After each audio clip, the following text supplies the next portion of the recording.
Hello, this is Pastor Roland. Today I want to talk about prayer, about improving your prayer life. I would like to say that the best thing you can do is experience the presence of God. Now, that's going right for the ultimate, isn't it? But you know something? It is possible. In fact, that's what you need to do because God is all around us. Okay? God is around us, in us. But what is it that interferes with experiencing the presence of God? Well, our own willfulness, our own ego, wanting to do things on our own, not wanting to submit to God's will, being willful, being resentful, and words. Words.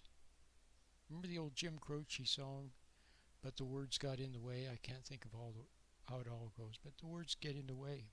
We're very wordy. You know how people talk and talk about things they don't even understand. A lot of our prayers are wordy.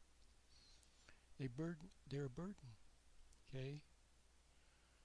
And then thinking, getting lost in thinking, imagining, fantasizing, planning, scheming. See, that's our ego. Our ego is always trying to construct its own little counter universe where we're God and we make everything happen, and then we get worshipped for and admired for what we do. See?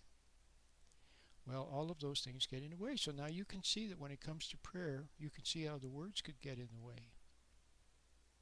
Okay? I'm not saying that we can't use words, but I'm just saying you can see how they could get in the way. Okay? And how thinking especially gets in the way. So what you need to do is learn how to get out of your thinking. That's why I made the prayer meditation. That's exactly the reason, to help you get out of thinking, to stand back from thinking. When you're no longer lost in thinking in the imagination, now you're back in reality, you're in the moment, and you're closer to God.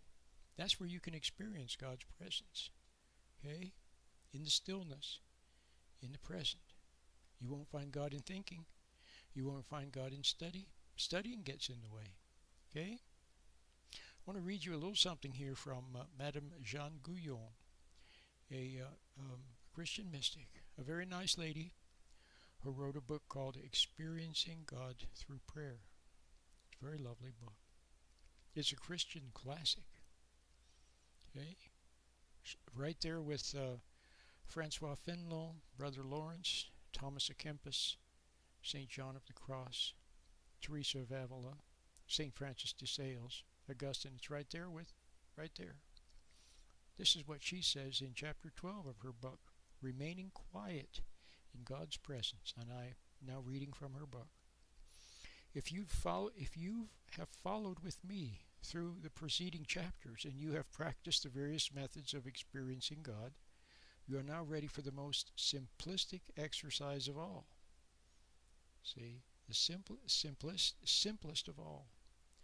There was a very nice man named Will Schutz, who once said that first we know something simplistically, then when we learn it, then we study it and analyze it, then we know it in a complex way, and finally there comes divine simplicity. Okay? Well, this is divine simplicity.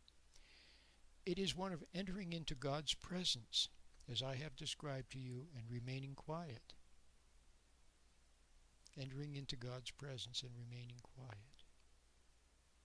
You should be aware of God's presence without interruption throughout your entire day.